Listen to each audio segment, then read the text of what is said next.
Hey, what's up, y'all? It's your girl, China Harvey, aka The Doll, and you are tuned in to the Doll Room 330, where we keep it real, we keep it raw, and we keep it hella cute at the same time.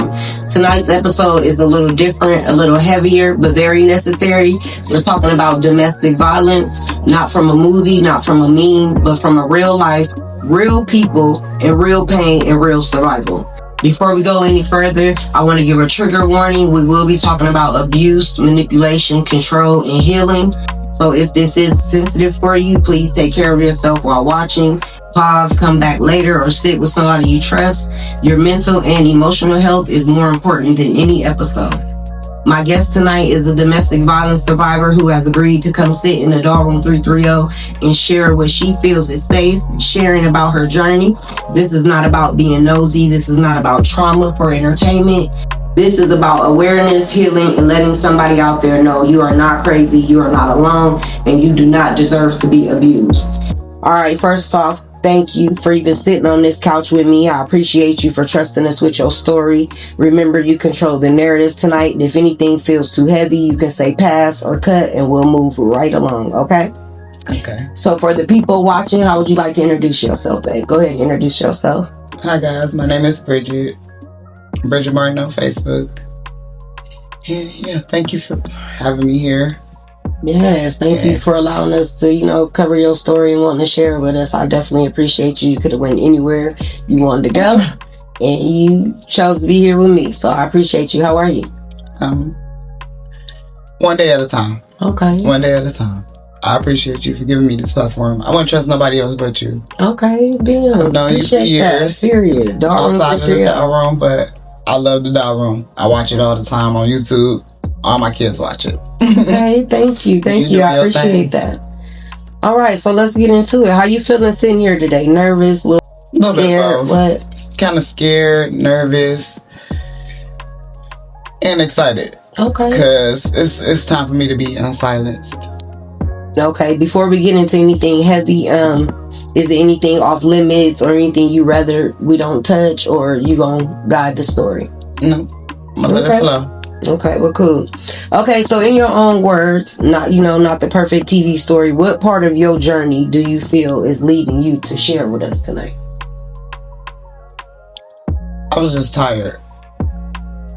It was like, I at first I said I got my power back, but until I actually speak about my truth, my power ain't fully back. Okay. And I'm getting to the point where it's too heavy.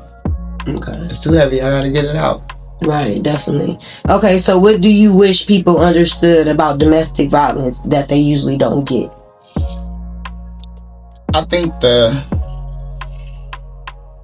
how can I put it? The worst part about people outside looking in when it comes to domestic violence, I hear a lot of people say, well, why you ain't just leave? Sometimes it's not that simple.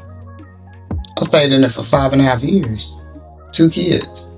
So, different people, different circumstances, but until you've actually lived it or was somebody's confidant that was dealing with it, you would never understand it. Okay. Looking back now, what were some red flags you ignored or recognized? The aggression. Okay. Domestic violence is it steps to it. It's the breakdown.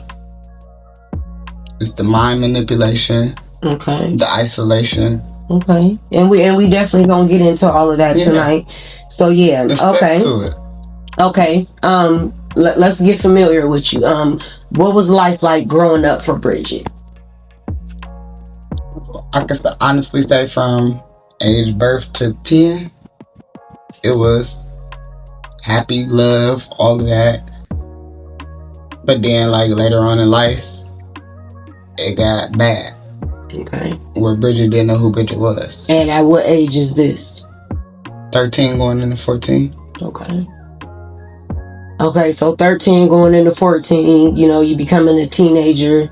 Where are you in life? What city, what state? Where are you at this time? My hometown, Cleveland, Ohio. Okay, you from Cleveland, Ohio? Yes, ma'am. Okay. Yes, ma'am. Born and raised. Okay. So this is going on in Cleveland. Cleveland. Okay. What's going on? I was staying down the way projects, 30th. Okay. Me and my mom. It was cool. Once I got to 13, 14, that's when I lost myself because somebody was doing things that they weren't supposed to do to a child. Or somebody was doing something that they shouldn't have been doing to a child. Mm-hmm. That's where it started. And you 13, 14 at this time in Cleveland? Yeah, yes ma'am. 13 going into 14. Okay. So it probably was like, I was turning 14 probably like 3 to 6 months later. Okay. And introduce the story. So you 13, 14, you becoming a teenager. You in Cleveland, you going to school, right? Mm-hmm. Yep. I was going to school, I was in middle school. Okay, and this is a family member or somebody that's close to the family, somebody that was always around? Like, how did they have access to you? It's actually my little brother's father. Okay. So, like, him and my mom was together, living together. It was me and my 2 little brothers. It's my youngest little brother's dad. I never even said that, ever. Okay. It's my first time saying that, like telling who it was. Because it's my little brother. You know, I don't want him to feel away about his dad. Right. But, yeah, it started with touching. The ribs on the back. But again, I'm 13 going into 14. I just thought this was a father figure that I'm supposed to look up to. Just being consoling and all of that. Then, as time went on, probably like months in between, it escalated to different things. To where by the time I'm 14, about to be 15. Okay, and so at this time, this is going on with you, the touching and everything, and you're scared to tell, or what's going on in your mind that you haven't said nothing to anybody yet? I really didn't know, like, what to feel. Because this is somebody I'm supposed to look at as a father figure. But then again, like, you're doing things, and then I'm hearing my family members saying that if any of this happens, that's not okay. That's just a parent. So this is supposed to be somebody I'm supposed to look at as a dad. So parent, like, okay, so is this what he's supposed to be doing? Got you. But then when it came to the physical part, the sexual stuff, when he popped my cherry, I feel like I can't get that back. Okay, you were a virgin at the time. Okay. And I didn't even know that's what happened. I just thought I started my period. And how long after that before you did eventually tell somebody? Or did you? I didn't even get to, like, tell it because he always threatened to do stuff to my family. Okay. My mom. Like harm them? Yeah. Okay. Okay. And if I said anything, that would be what would happen. He was going to shoot my mom in the head in front of me. Okay. I didn't want that. So I was scared, you know? I didn't even get to tell her. She found out because we was watching a movie. And how old are you when mom found out? This was going on 13, going into 14, all the way up until I was 16. Okay, so at 16, your mom is finding out now. And how is she finding out? We watched the movie. Okay. Hercules. I still remember the movie. You know how, like, we had the old school TV. It's when I'm 16, I'm 44 now. So that was many moons ago. Okay. We stand in 30th Project, where I've been staying since I was 5 years old. It's home to me. Now I don't know what to do. I'm 16 now. It's been going on for years since I was 13. And we were watching the movie Hercules. Normal night. Dinner, movie. Spending time with my mom. He wasn't there. TV snowed like You with used the to white snow back in the fuzzy day. stuff. Yeah, Okay, we the just called it snow. snow. Yeah, we said the snow. You right. We did My it. grandma called it. Yeah. That's where I got it from. TV snow. Yeah, you know, it snowed. We looking like, what's going on? Then it cut in. And it was a home video. And it was him and his brother in the house that he was supposed to be building for my mom and us on the west side of Cleveland. We from the east side. It was a home video as in like a VCR tape or something? Okay. Yep, this was VCR tapes back then. Okay. I was 16. I'm old, okay? VCR, we had them. Okay. But yeah, it was a VCR tape. Okay. When it cut into the home video part, his brother was recording. It was in the house that we were supposed to be moving in. Okay. Me, my siblings, and my mom. Well, it was just me and my two little brothers and my mom at that time. And it was him and my babysitter. Your babysitter? the girl that's watching you and your siblings? Yeah. Well, watching my siblings for the most part, because I would go. He had made a videotape with her? And how old was she? Bed and all. She was only 17, 18. Okay.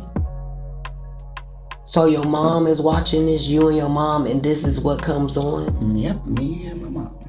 So mom is in shock because it's like, hold on, this is my man and the babysitter. So how did you introduce what's going on with you to mom? I don't know if she felt something or if my body language changed or anything when I seen it. And I seen it was him. And I'm knowing how old my babysitter is. We damn near going to the same school.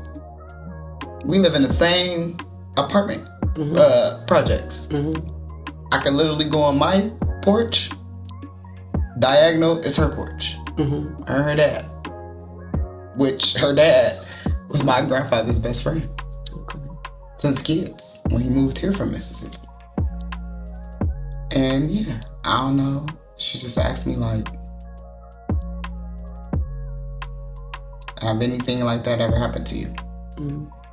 I don't know if she felt something or if she seen me change up something or anything like that, or if she just knew how old my babysitter was compared to how old I was. We was a couple years apart. Right. If that, probably wasn't even 2 whole years. Okay, and let me ask you this. 13, 14, young woman, young girl, you know what I'm saying? At any point, did you ever feel like you were catching feelings for him? No. Or it was just always a hatred? It was like a hatred because it was like when the sexual came down to it, it was only oral on me. Okay. And the pop in the cherry part. And that happened in my bathroom. In my mom's room. Okay. I ran in the bathroom. My mom ended up coming in the house when that happened. And when we was watching the VCR tape and it snowed and she seen that, and when she asked me, and I just dropped my head and started crying. I didn't know what to say because again, he threatened to kill my mom and my family. Okay. They all I got. Right. You know, like we close. My grandparents literally stay walking distance from me. Okay, so mom either reading your body, reading your mind, something, she noticed something with you and she asks you and you tell her yes.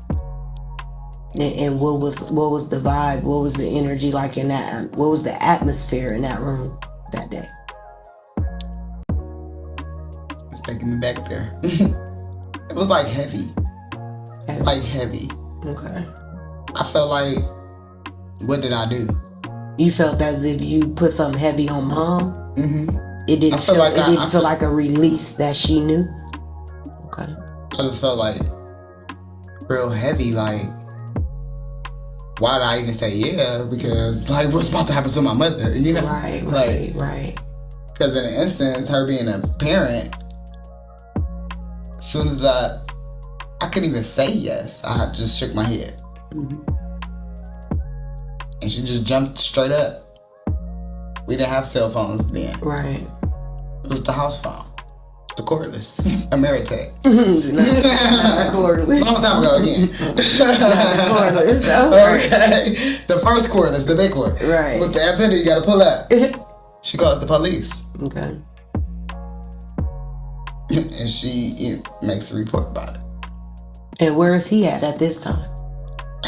The craziest part, he was a maintenance man in our apartments. So he running around the He had apartment. access to all the kids. Okay. So at this time, though, when you and your mom are talking, and it's heavy in this room, he's working. Yep, he was okay. at work. At work, okay. He's supposed to get off 6:30. Okay, now fast forward us to him and mom talking. She didn't let him in. Okay. So I felt some release then. Okay. Because if you come in here, what's to happen? Right. You know? I'm gonna slaughter your whole family. Right. I'm 16. What I'm gonna do? My little brothers. Mm-hmm. My brother and me, we 10 years apart.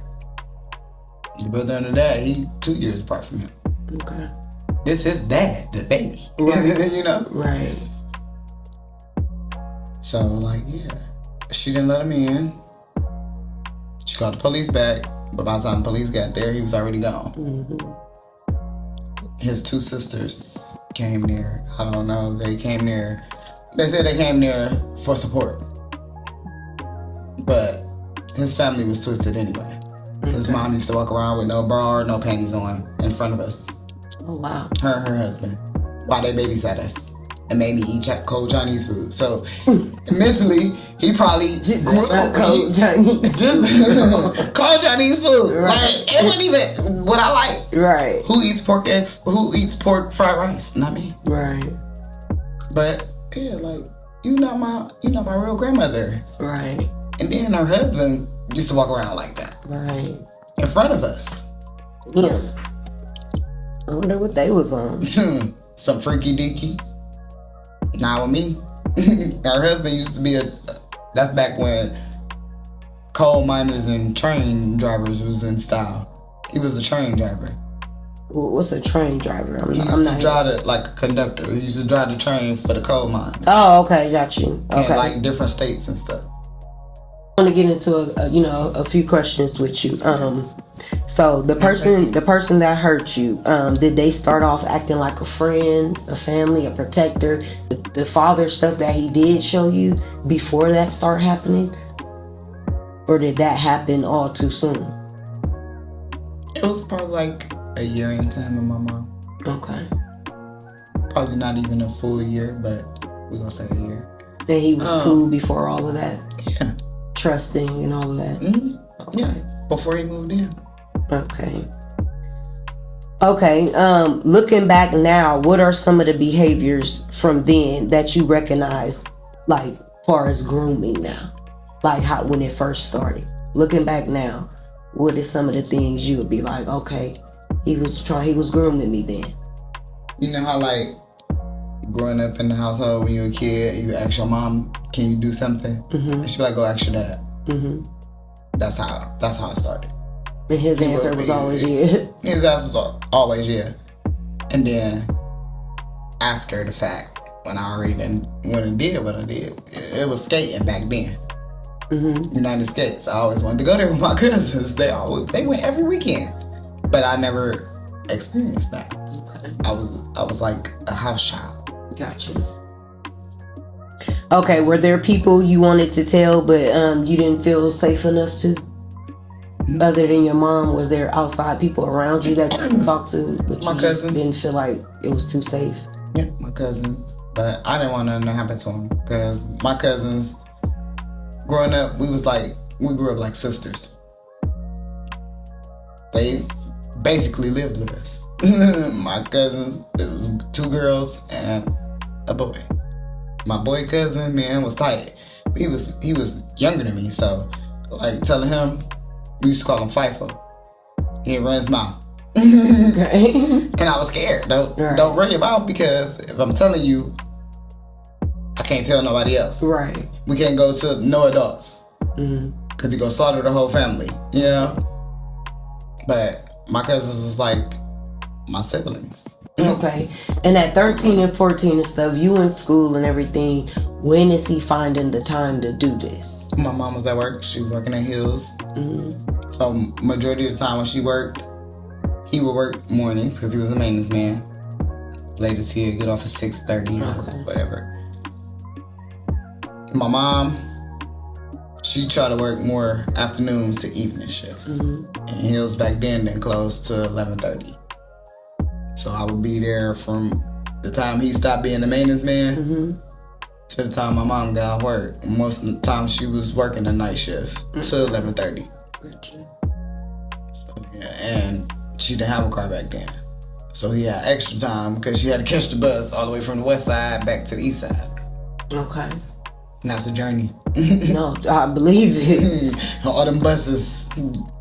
Okay, so what has helped you most in your healing from this? To be honest, when I came here in 2012, I went to someplace safe. When you came where? When I came to Warren. Oh, okay, Warren, Ohio. Okay, Warren, Ohio. In 2012, that's when I came here. From that. Okay. The domestic violence stuff. It was a counselor there. And we about to, we had different activities that we would have every day or whatever. But Shirley, she was kind of like how the AA music is, whenever you feel comfortable to speak. Okay, she was letting you talk and She was like, it's okay not to talk out loud. She was like, if it helps you better, get a notebook or some paper, write a letter to who hurt you. Or whoever you feel wronged you. And if you feel comfortable with somebody, read it to them. If you don't feel comfortable with somebody, read it out loud to yourself in a safe place. Okay. And after you finish it, you burn it. Okay, so talking to her like a counselor and everything, that's what helped you through that healing process of that? Yeah, and writing. And writing, okay. And my kids. No, writing is definitely a good one. Was there a person or a moment that made you feel truly believed and supported? A couple people. My kids first. Okay. Because my two boys, I would say those are my survival kids. Okay. Because my domestic violence, they went through it with me. And my brothers, my siblings. Okay. All of my siblings. Okay. What would you say to someone watching who's going through this and hasn't told someone yet? What would you say to them? Take your time. It's one day at a time. It's a journey. You gotta take steps by how you feel safe. And when you feel comfortable with somebody, you can open up or write it down. That's what I had to do first. Okay, so but to someone out there, that's going through it right now, what would you tell them because they haven't told anyone yet? What would help them to tell somebody so it can stop tomorrow? I would say have a conversation with yourself. See who is the one person that you feel the safest and the comfort in. And make up a safe word. And let them know what that safe word means. It don't gotta be said out loud. You can text it to them, write it down, slip it to them next time you see them. Just to let them know. Hey, put a red flag on there. And just tell them and write down whatever that safe word is. And only you and that person will know. Okay. What do you wish someone would have told you when you were younger and going through this?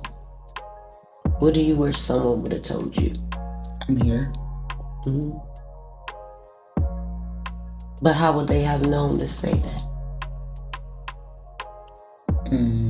Was it the way you was carrying yourself? Yeah, because I changed. You did? I was a happy, bubbly child. Okay. What was some of your changes?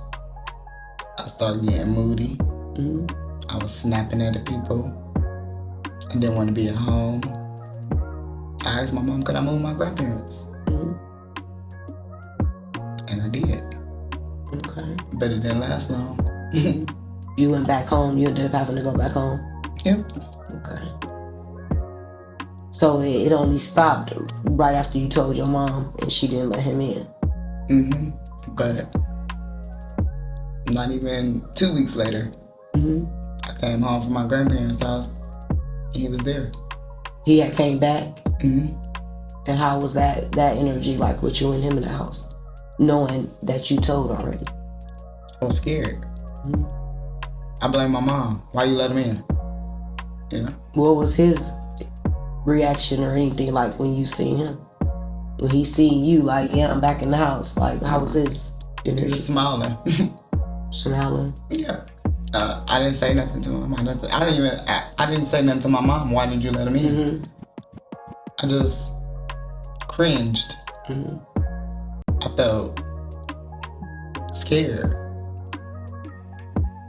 I was in panic mode. Back then, I didn't know it was like anxiety attacks. It was just a panic mode. Right. You know, what do I do? So I just kept walking. My mind told me to just walk to my room. And lo and behold, he pulled a gun.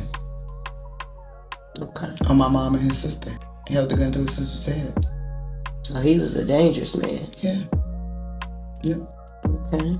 But again, this is my brother's dad, you know? Right. And how old is your brother at the time this is going on? He may have been 1, if that. Okay. Or right about to turn 1. So he really didn't know, you know, what was going on. Okay. And me, in my mind, go to my brothers. Right. I wanted to share my brothers. I didn't know what he was going to do. Just because you got it to your sister's head, I don't know if you're going to try to kill me, my mom, you know? You said you was going to slaughter my family if I ever told. Right. Now you back in the house smiling, so right. Yeah, I can imagine, you know, what's going on through your mind. So was you thinking in your mind, I'm going to come here and wait till you get here and then I'm going to make, like you said, you going to hold your word? You going to kill my mom in front of me? Okay. But his sister was there. Okay, so I went in my brother's room. Oh, you went in your brother's room? Okay. He came in there. Instead what? Did what? In front of my brothers. Get the fuck out. I'm scared. I don't want my brothers to get killed, so I'm gonna get the fuck out. Right. I'm 16, mind you. My neighbor ended up hearing, by the grace of God, the guy himself.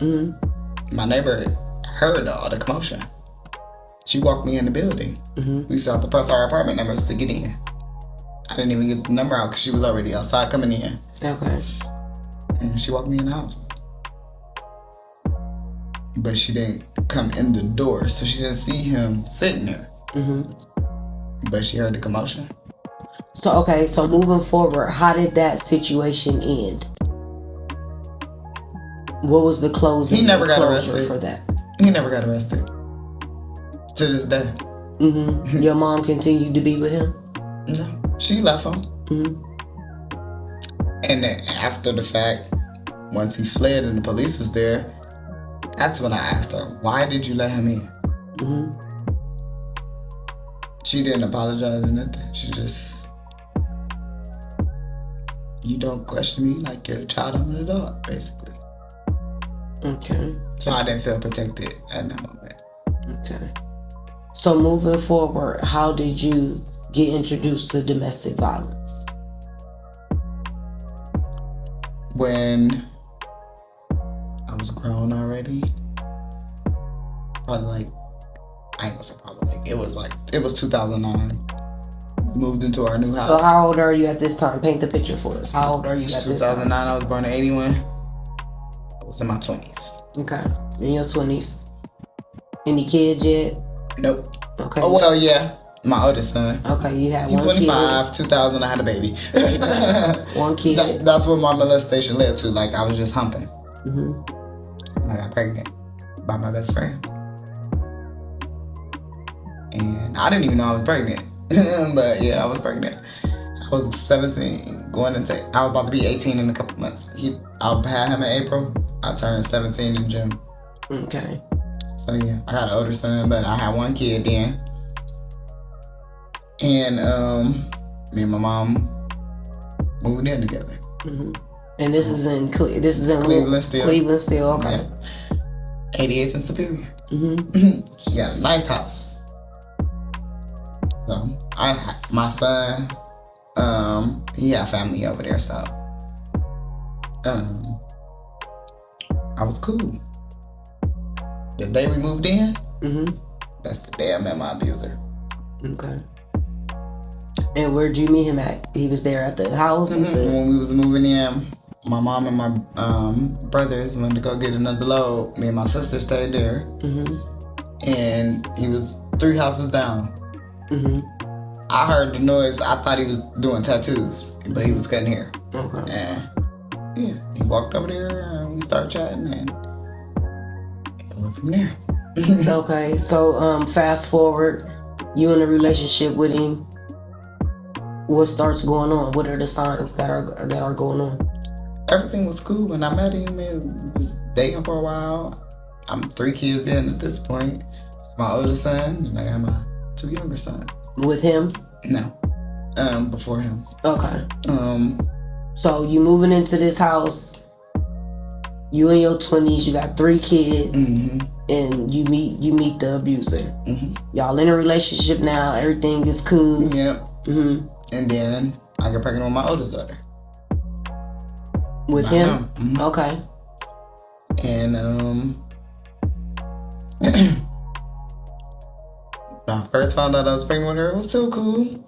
We was together. I was staying in my cousin's apartment. It was literally like walking distance from. He stayed in King Kennedy. I stayed in Outhwaite apartments. In my cousin's apartment. Found out I was pregnant with my oldest daughter. And I told him. We took 3 pregnancy tests and 1 at the doctor. He was happy, all of that.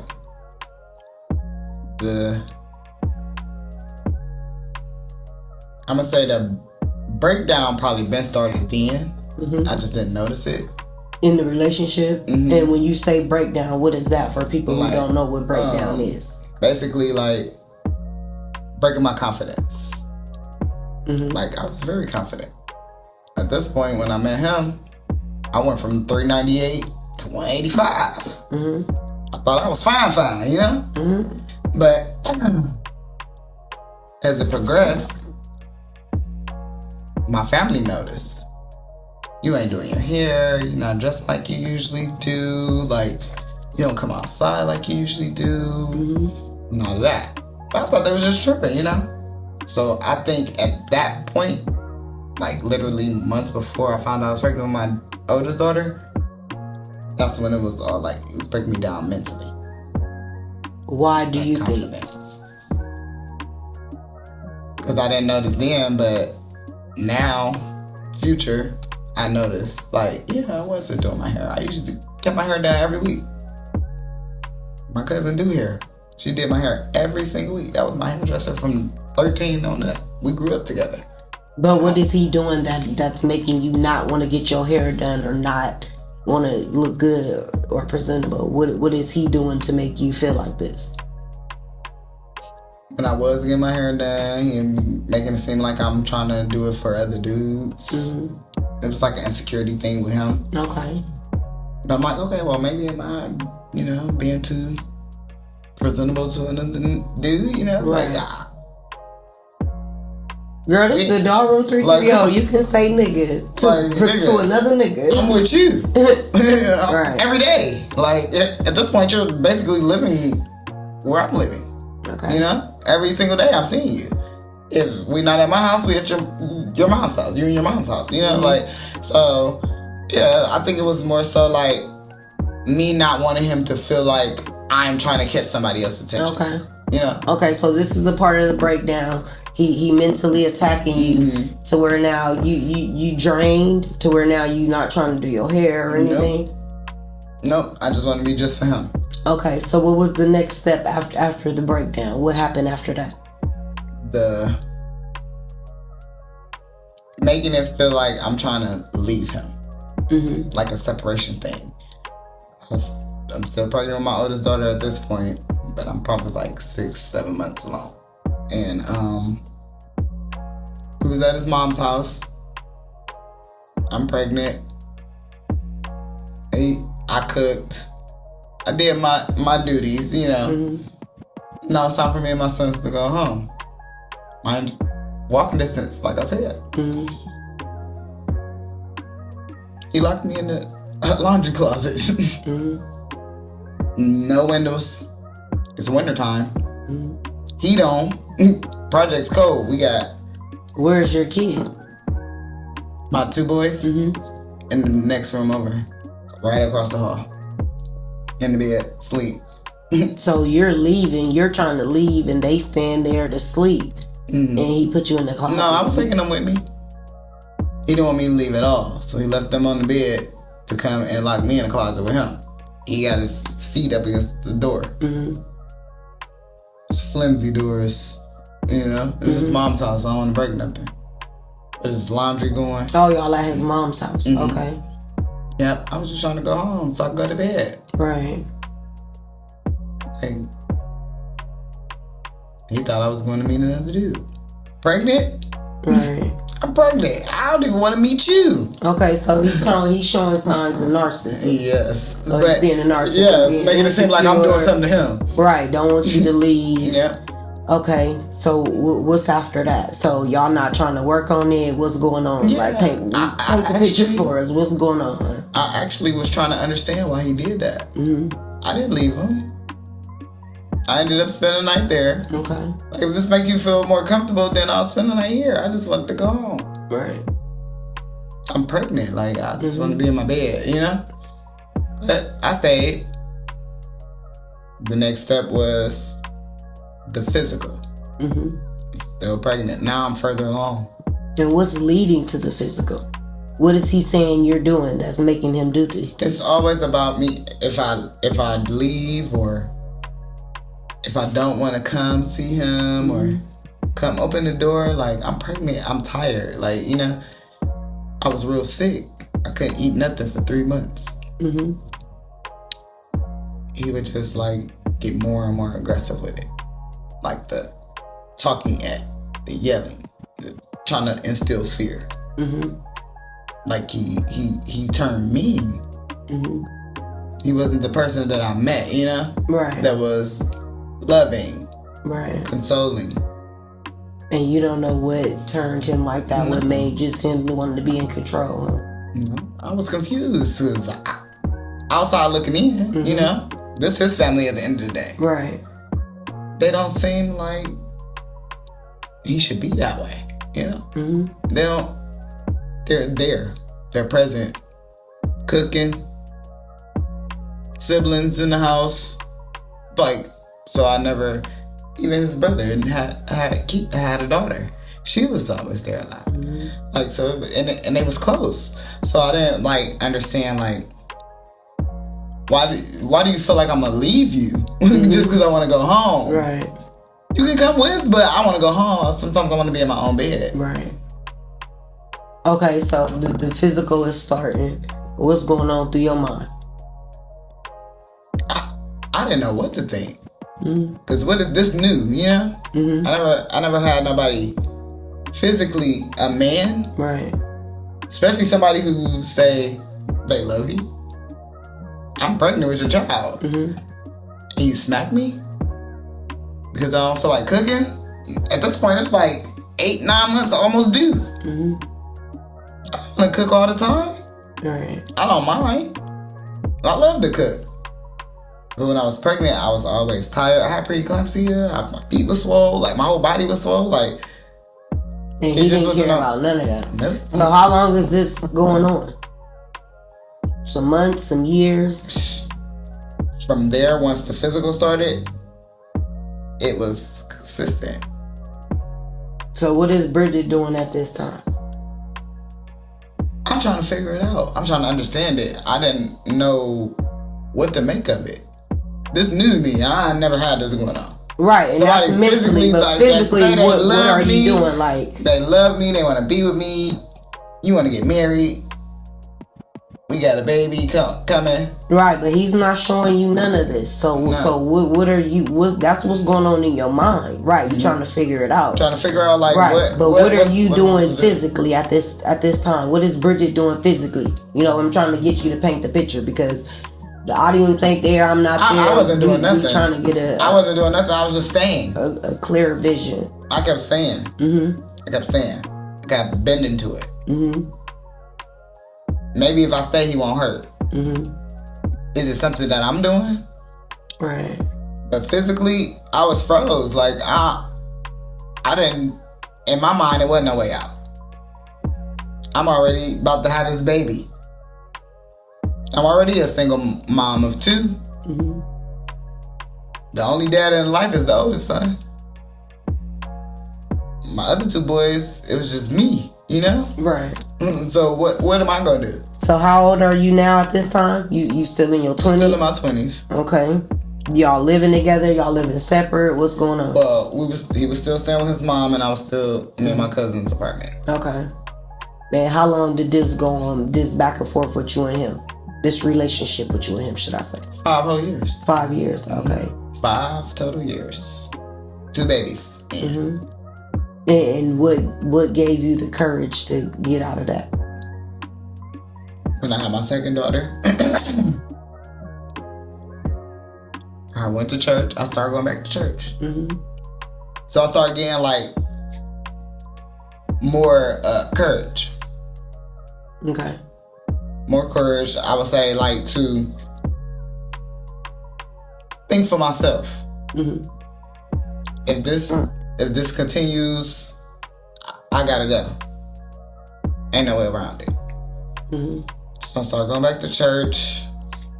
My church family is who gave me that courage, who helped me through that. They're the first people who I even let in a little bit about it. Okay. At this point, I'm isolated from all my family, siblings and all. And this is you being done through yourself? You've isolated yourself, or? Because he made me feel like I was picking my family over him. Okay. So you shut your family out. So I shut my family out. Okay. That was my choice to do that. Right. And this is somebody who say we supposed to start a family, get married, all of that. I always been a relationship person. I don't never want to like just mess with somebody. I can't just hump around, you know? Right. But let me ask you this. When it first started, did it look like love at first sight? Like overprotective, controlling, jealous, but dressed up as I care? Or was he just straightforward with the abuse? Nope. I thought it was love. I'm doing this because I love you. In the midst of me, when I was pregnant with my oldest daughter, when it was supposed to be just me and him, my cousin got killed.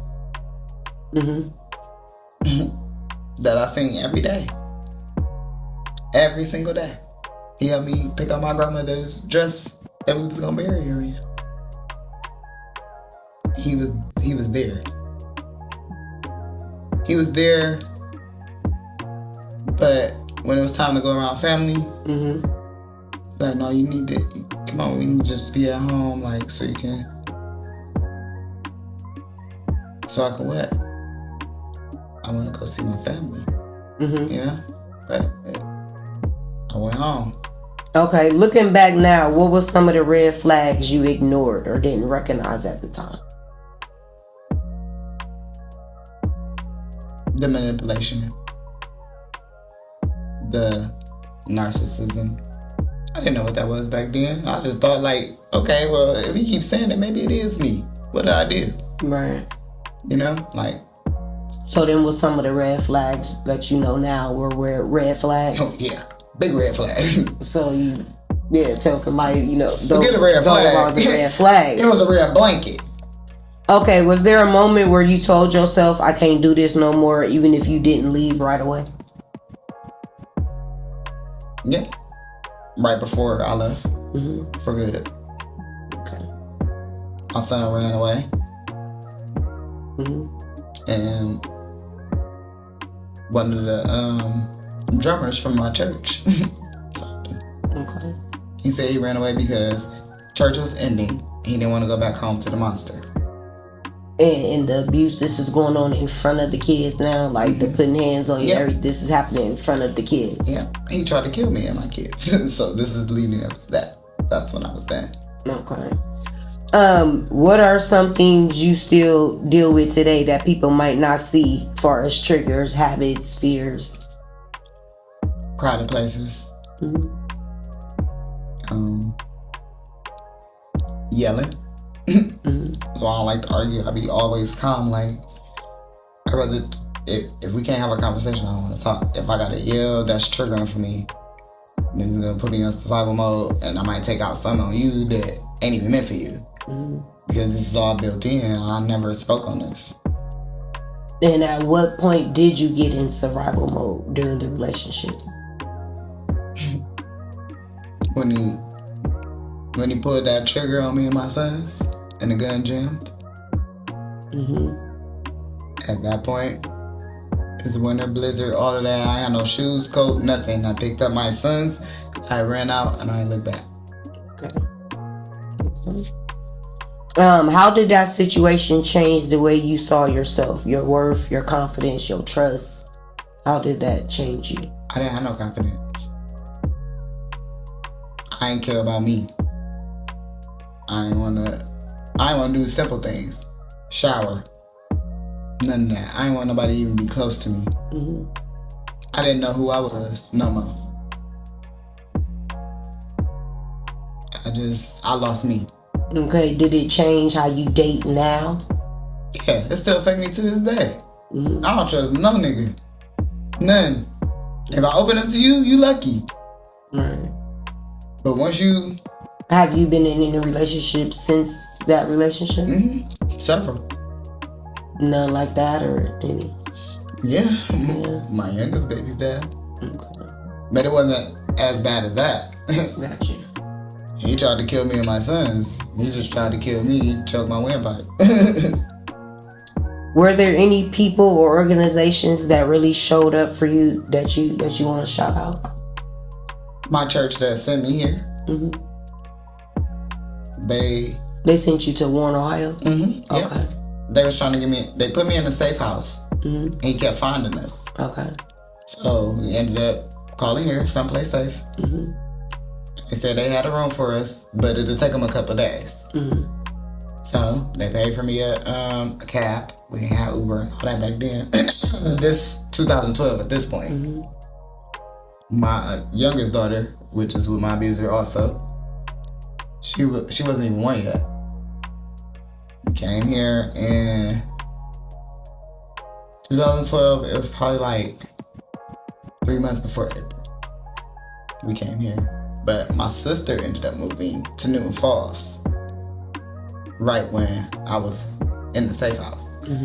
And they had a room for me, but it would take a couple of days. So I ended up going to her house in Newton Falls to get out of Cleveland. So my church sent me there in the taxi. And how long did you stay at Someplace Safe? I was at Someplace Safe. I went to Someplace Safe April 1st. I'll never forget that date ever. I was in there from April 1st all the way to May 12th when I got my house.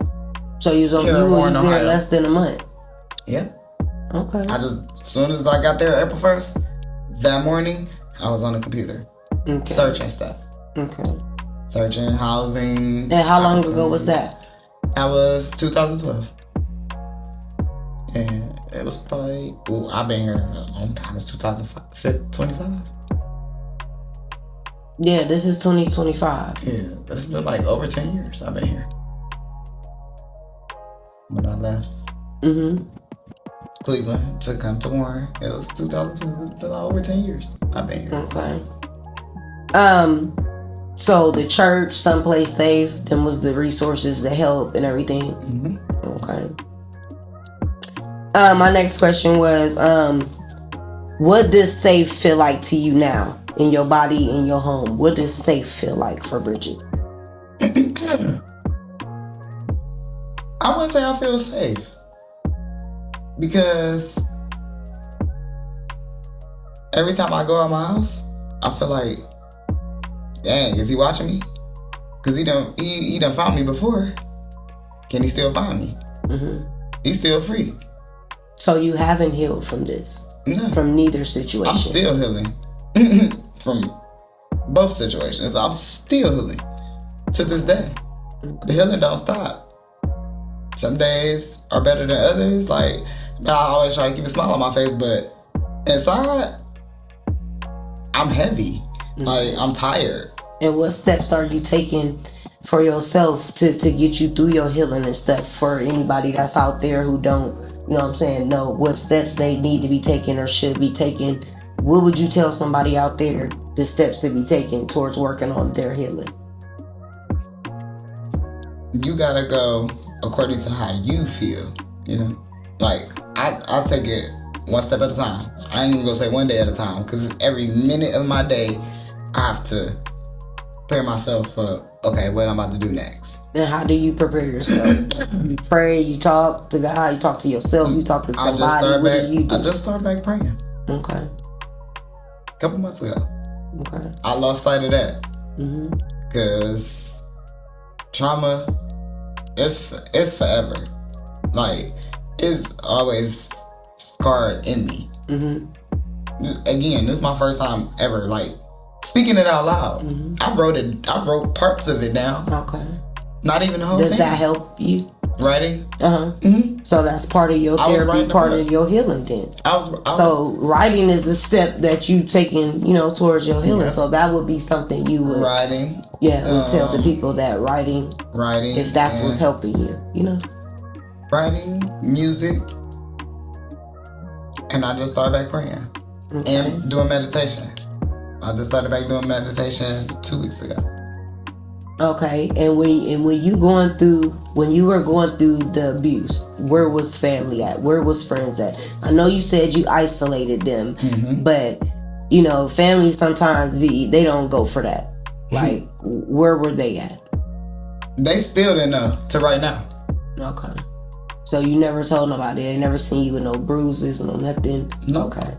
Only person who ever seen me with a bruise, well, not even a bruise, that seen him physically kick me, my next door neighbor. Okay. And he deceased. So Bridgette, I just want to ask you a couple questions. Can you describe a moment when you realized this is not normal, this is abuse? When he slapped me the second time. And what was going through your mind? This not what it's supposed to be. This can't be love. This can't be love at all. Right. I think it's more like control and lust. Do you honestly believe you've ever felt love before to know what it is? No. Not from your mother, not from your siblings, not from my siblings and stuff, but relationship-wise, no. Okay. All right. What are some reasons it wasn't easy to leave, even when you knew it was toxic and dangerous? Well, my oldest daughter was kidnapped. By him? Yeah, his mom. Okay. Yeah. And that's your daughter with him? My oldest one. Yeah. Okay. My oldest one and my middle daughter is his. Okay. And he tried to take him? Just the oldest one. Oh. The second one, she ain't get no attention like that. Okay. And how old was she at the time? The youngest? No, the one he kidnapped. The oldest one, she was born in 10. Cupcake was born in 12. It was 2 years apart. So she wasn't even 1 yet. So Zaire was going on 2, or maybe already 2. When her dad tried to kidnap her? Yep. Okay. Ain't tried, he did.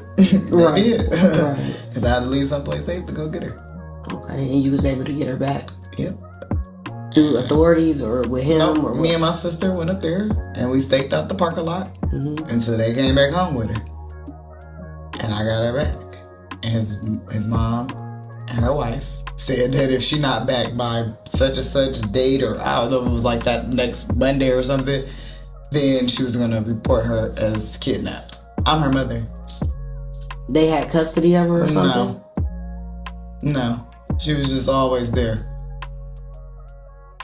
She always wanted her. Oh, okay. He didn't so much always ask for her. His mom did. And you went over there to get her, and they act like you was coming to take her for a little bit and bring her back? Right. Like, it's the other way around. Like, I'm not the parent. So how you gonna call the police and report me as a kidnapper? I'm her mother. Right. I could have reported you as a kidnapper because you kept my daughter from me. But I ain't do that. Mm-hmm. I just staked out the apartment and waited for her, me and my sister. Mm-hmm. Because I was going to get my baby. Y'all fought or what? Nah, I mean, she ain't acting like she wanted to fight. But if push come to shove, yeah, I would have. Okay. For mine.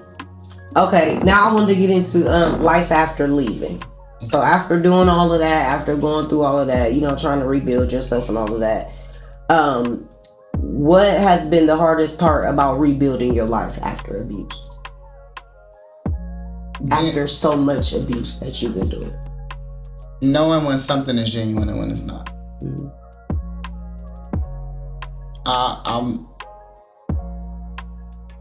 I don't know, like, when somebody genuinely love me versus when they just telling me what they think I want to hear. Okay.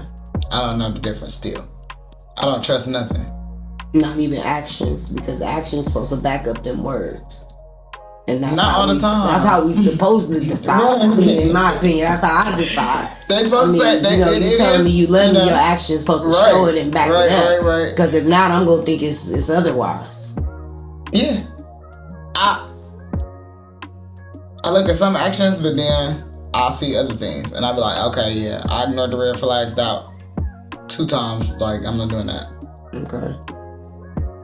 All right. What are some wins that you're proud of now, big or small? That I'm able to speak about it. Mm-hmm. He ain't silencing me no more. I'm free. Mm-hmm.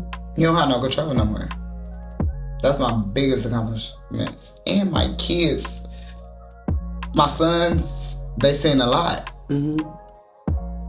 And they 18 and 16 now. They comfortable. They feel safe. Gotcha. Okay. For listeners who might be in it right now, for someone watching this who might be in a similar situation, what you want to tell them? Don't take it. Stand up for yourself. You believe just like they do. Don't let them instill that fear in you no more. Take your power back. Okay. That's what's up. You got it. What do you wish you had known before the abuse got as bad as it did? What do you wish you would have known? Like, damn, I wish I would have knew that before it got that bad. I wish I would have knew it was safe places that you can go to. Okay. That'll protect you. Yes, and I'm definitely, after this video, I will have some resources on the screen for people to call, reach out, all of that. And I definitely would give you some of the ones that helped me tremendously. Okay. If someone suspects their friend or family member is being abused, what's the best way they can support them without pushing? Just let them know you're there. You're present. Mm-hmm. You see it. Y'all can have a hand signal. Safe word. That's what helped me. I made a safe word finally with my cousin. Okay. She was the only one who knew the safe word. And then she had to use the safe word. So, like, we had each other back. We went through the same things. Okay. What are some boundaries you have now that you didn't have before?